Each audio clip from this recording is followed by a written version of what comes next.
저번 주에 말씀드린 것처럼 요셉의 이야기는 1막, 2막, 3막, 4막으로 구성되어 있습니다.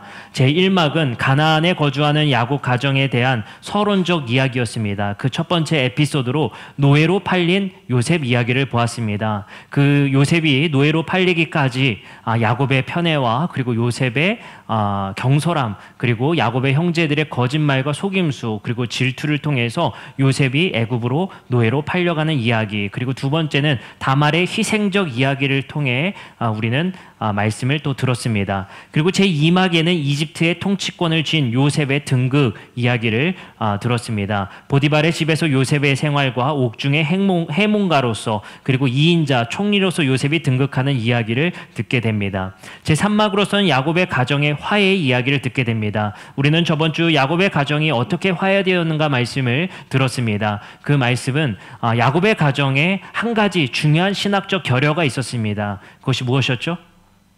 하나님에 대한 경외함이 없었다라는 것을 우리는 말씀을 통해 들었습니다. 그래서 요셉을 통해 하나님께서 엄히 꾸짖으시고 말씀하여서 하나님을 경외하는 가정이 어떠한 가정인가를 보여주시게 됩니다. 마지막 제4막으로서 이집트에서 복을 받은 가족이 약속의 땅을 기대하는 말씀이 진행되게 됩니다. 오늘은 그 제4막의 첫 번째 서론의 부분의 말씀을 함께 듣겠습니다.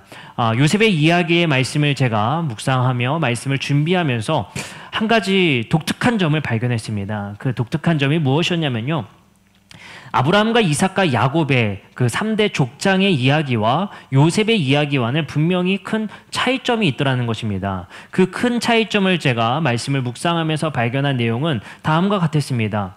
아브라함의 이야기를 통해서 창세기 12장 10절에 하나님께서는 아브라함이 이렇게 말씀하시는 것을 우리에게 말씀으로 전합니다. 창세기 12장 10절은 그 땅에 기근이 들었으므로 아브라함이 애굽에 거류하려고 그리로 내려갔으니 이는 그 땅에 기근이 심하였습니다. 이런 말씀이 있습니다.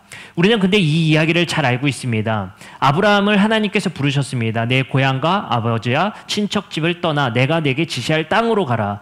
그래서 아브라함이 하나님의 말씀에 의거하여서 자신의 고향집에서 떠나 하나님이 지시할 땅으로 묵묵히 걸어가다가 그곳에 제단을 쌓는 이야기 후에 바로 이 이야기가 진행됩니다. 기근이 들었다는 겁니다. 그래서 아브라함이 애굽으로 가게 됩니다. 거기서 중요한 에피소드 한 가지가 생기죠. 자신의 아내를 누이라 속이는 아주 안 좋은 이야기가 생기게 됩니다. 제가 항상 말씀을 드렸죠. 우리가 아브라함보다 나을 수 있다. 그건 뭐겠습니까? 우리가 웬만해서는 자기 아내를 누이라 속이진 않죠. 아브라함보다 훨씬 나은 점도 우리에겐 참 많습니다. 어찌되었든 자신의 아내를 누이라 속이고 애굽의 왕이었던 바로에게 자신의 아내를 뺏길 위기에 처하게 됩니다. 근데 하나님께서 개입하셔서 애굽에 재앙을 내리시고 그곳에서 아브라함의 가족을 구출해낸 내용이 12장의 말씀에 나타나게 됩니다. 우리는 이 말씀을 통해서 분명한 사실 하나를 알게 됩니다. 아브라함은 기근이 들어서 애굽으로 갔지만 그곳은 하나님이 지시한 땅이 아니었다. 그리고 하나님이 가라는 명령이 전혀 없었다라는 것입니다. 하나님은 분명히 내가 너에게 지시할 땅으로 가라 했지, 그 땅에 정착하였을 때 아브라함에게 기근이 들었기 때문에 애굽으로 피신하라는 말씀이 없습니다. 그리고 특별히 애굽에 갔다가 고초를 겪고 그곳에서 돌아오는 에피소드가 있습니다. 여기서 우리는 한 가지를 발견합니다. 분명히 하나님께서는 아브라함이 애굽으로 내려가는 것을 싫어하고 계시다라는 겁니다. 이삭의 얘기에서는 이거를 더 노골적으로 말씀하십니다. 26장 1절부터 2절 말씀을 통해서 아브라함 때에 첫 흉년이 들었더니 그 땅에 또 흉년이 들매 이삭이 그랄로 가서 블레셋 왕 아비멜렉에 이르렀더니 여호와께서 이삭에게 나타나 이르시되 애굽으로 내려가지 말고 내가 내게 지시하는 땅에 거주하라. 여기서도 분명한 사실이 나타납니다.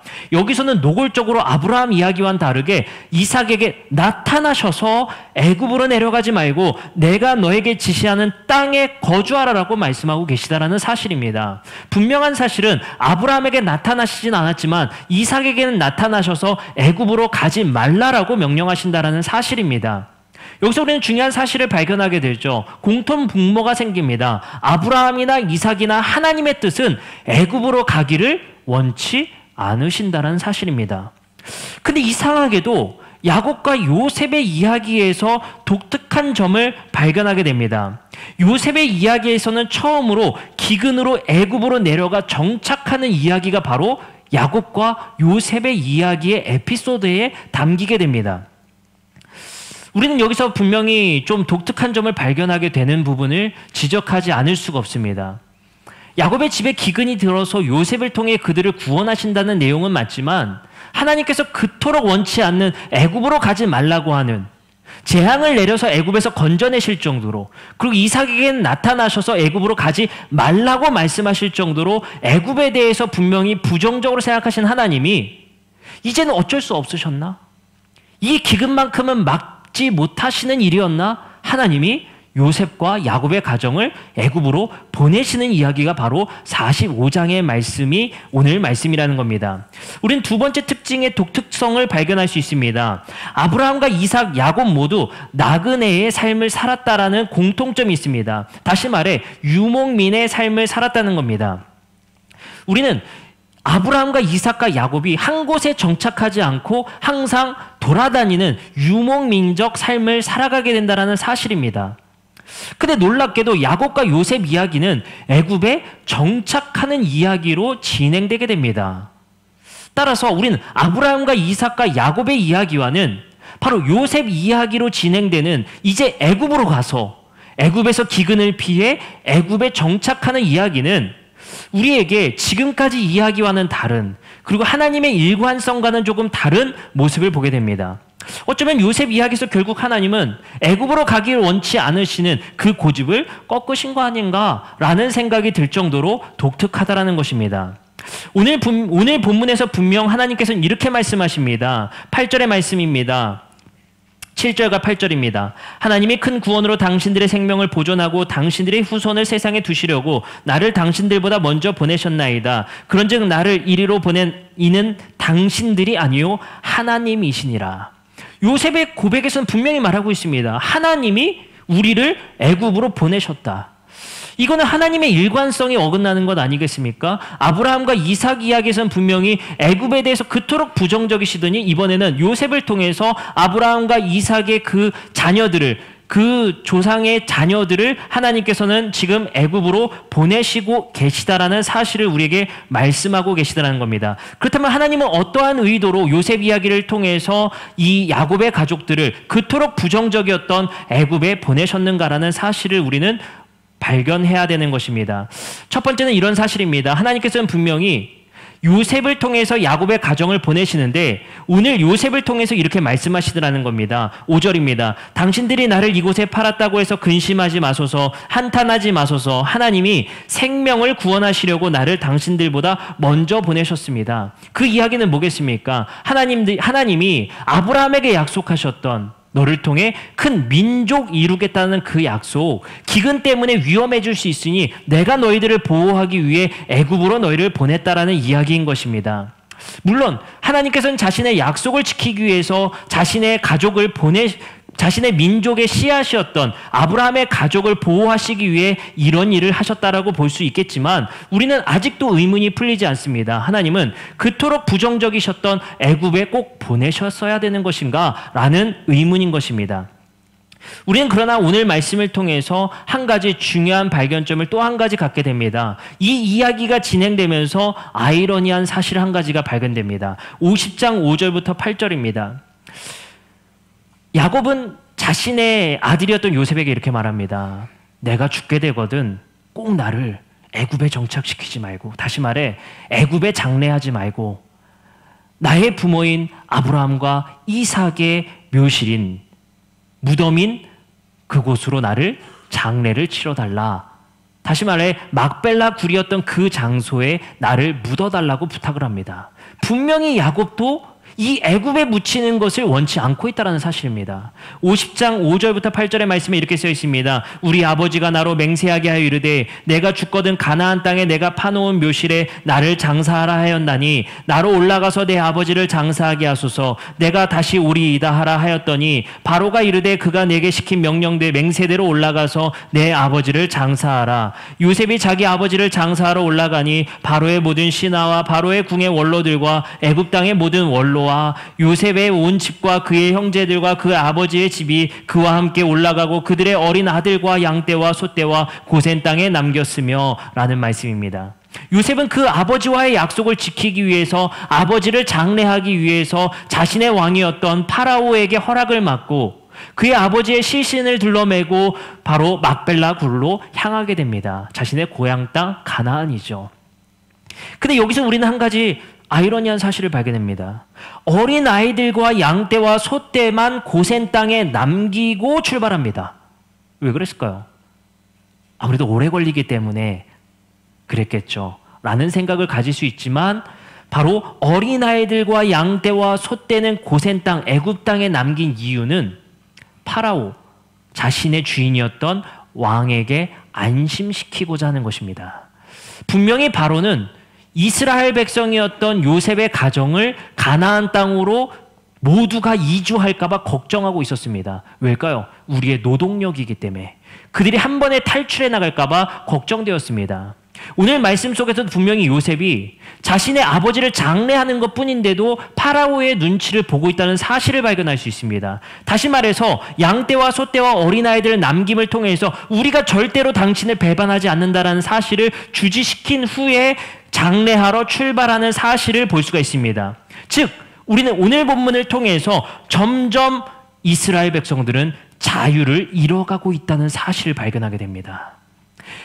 오늘 본문 말씀에서는 분명히 이 땅에 거주하게 된 사실을 말하고 있지만 50장의 말씀에 이르기까지 이제는 파라오의 허락을 받아야만 움직일 수 있는 가정으로 점점 더 자유를 잃어가는 모습을 우리는 발견케 됩니다. 우리는 이 모습들을 통해서 한 가지 발견할 수 있는 것이 있습니다. 하나님은 바로 요셉의 가정이 애굽에 정착하는 이 모습을 통해 독자들로 하여금 한 가지를 교육시키고자 하는 것입니다. 아브라함과 이삭과 야곱에게 그토록 가지 말라고 했던 애굽에 정착되었을 때 어떤 일이 벌어지는지를 너희들에게 바로 시청각 자료로 보여주겠다라는 것입니다. 우리는 이 말씀을 통해, 그리고 이스라엘 백성들은 이 성경을 읽음을 통해 뼛속까지 깨닫게 됩니다. 애굽 땅에 정착되면 우리의 자유를 잃는다. 우리는 애굽의 종되게 되어 있고 우리의 주인이 하나님이 아니라 파라오의 종되게 되어 있다. 그곳에서 우리는 그들이 주는 양식을 통해서 기근을 면할 수 있고 그곳에서 우리는 마치 자유를 얻은 듯이 기쁨과 향락을 얻을 수 있겠지만 또 좋은 복지를 얻을 수 있겠지만 우리는 점점 더 피라미드의 가장 하단부의 노예가 될 것이다라는 사실입니다. 우리는 이 말씀을 읽었던 독자들에게 분명한 사실 하나를 하나님께서 말씀하신다는 사실입니다. 너희들이 어려움이 있어도 애굽의 도움을 청하지 마라. 너희를 돕는 것은 하나님이라는 사실입니다. 놀랍게도 요셉의 가정은 단 한 번도 요셉 이야기를 통해서 가나안 땅, 자신들의 땅이었던 고향 땅으로 돌아가자는 말이 한 번도 나오질 않습니다. 하나님은 그들의 기근을 피해서 그곳에 잠시 보내신 거지만 요셉의 가정은 점차적으로 고향 땅을 잊게 되고 출애굽 이야기까지 이스라엘 백성들은 자신의 고향 땅을 잊고 살게 됩니다. 그곳에 흠뻑 취하게 되는 것이죠. 너무 놀라운 문명의 발전과 문명들을 목격하면서 우리는 가나안 땅보다, 그것에서 유목생활보다 여기서 안정된 생활인 피라미드의 삶을 사는 것이 더 낫다라고 여긴 것 같습니다. 놀랍게도 창세기 41장 50절에 요셉은 자신의 아들 므낫세의 이름을 이렇게 정합니다. 요셉이 그의 장남의 이름을 므낫세라 하였으니 하나님이 내게 내 모든 고난과 내 아버지의 온 집 일을 잊어버리게 하셨다 하미요 라는 말씀입니다. 이 말씀이 무엇입니까? 자신이 당했던 고난을 잊었다는 게 아닙니다. 아버지의 가정이었던 그 땅과 그 집의 모든 일들을 다 잊어버리고 망각하고, 다시 말해 여기에 중요한 포인트는 정체성이 상실되고 있다는 사실입니다.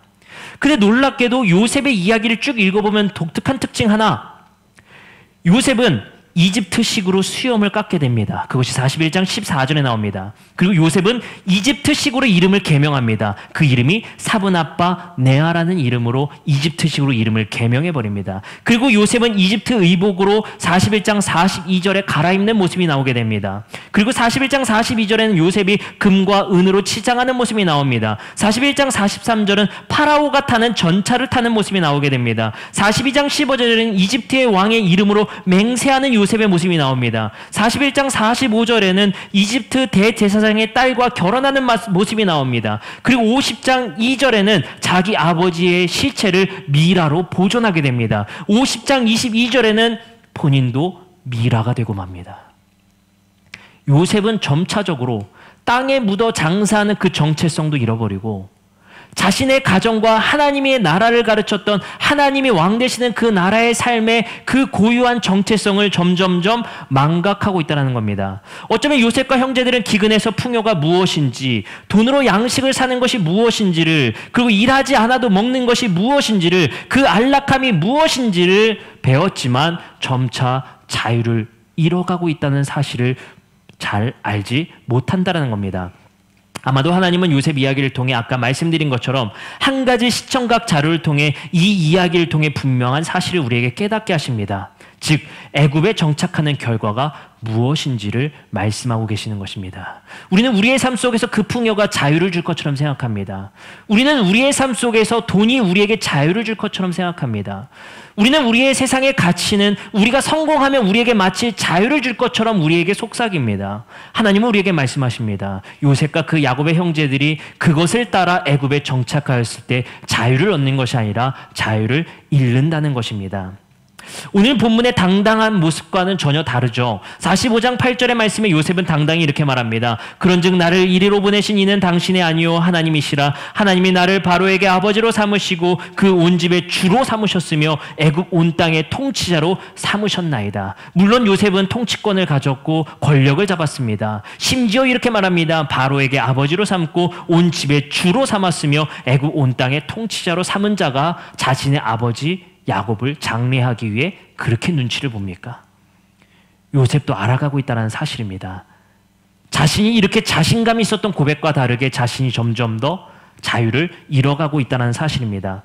하나님은 요셉 이야기를 통해 우리에게 제국의 노예가 아닌 아브라함과 야곱에게 말씀하셨던, 그리고 이삭에게 말씀하셨던 유목민족 자유의 삶이 낫다라는 것을 우리에게 말씀하십니다. 그것은 다시 말해 하나님의 통치에 따라 살 수 있는 삶의 환경이 제국적 안락함보다는 더 귀하다라는 사실입니다. 하나님께서는 이스라엘 백성들을 출애굽기에서 출애굽하실 때 이스라엘에게 약속하신 사실이 바로 너희는 지금까지 애굽에서 안식하지 못했던 너희에게 안식을 주겠다라고 약속하십니다.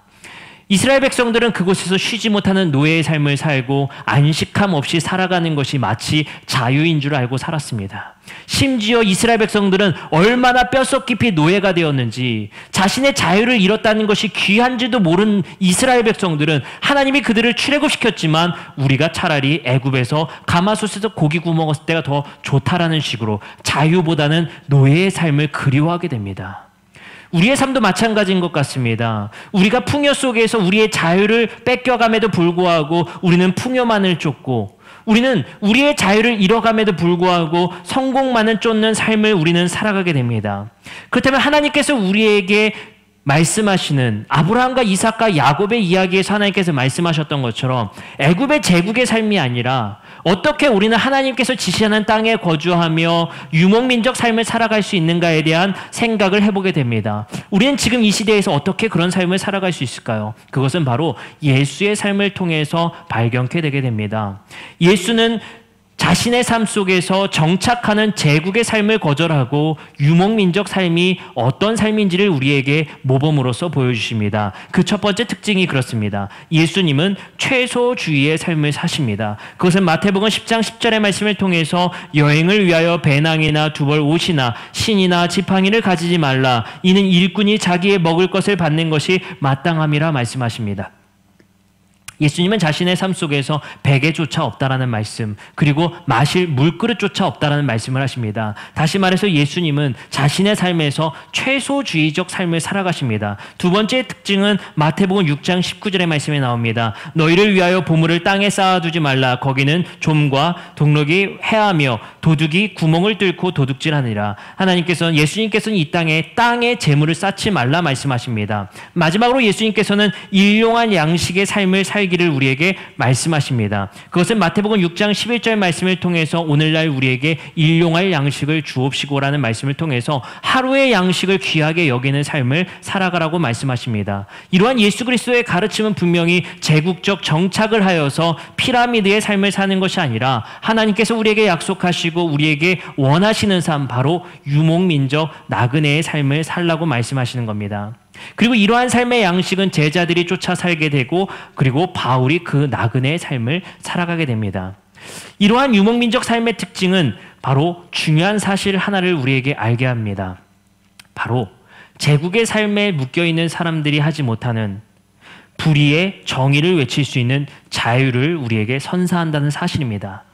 하나님은 우리에게 제국의 모델이 아닌 유목민적 자유의 삶을 살라 말씀하시면서 세상에 매인받을 삶의 가치를 따라 살면 우리는 하나님이 우리에게 주신 양심을 거스르고 성령의 탄식을 거스르며 불의에 타협하며 결국 우리의 최소한의 자유를 버리게 된다는 사실을 우리에게 말씀하십니다.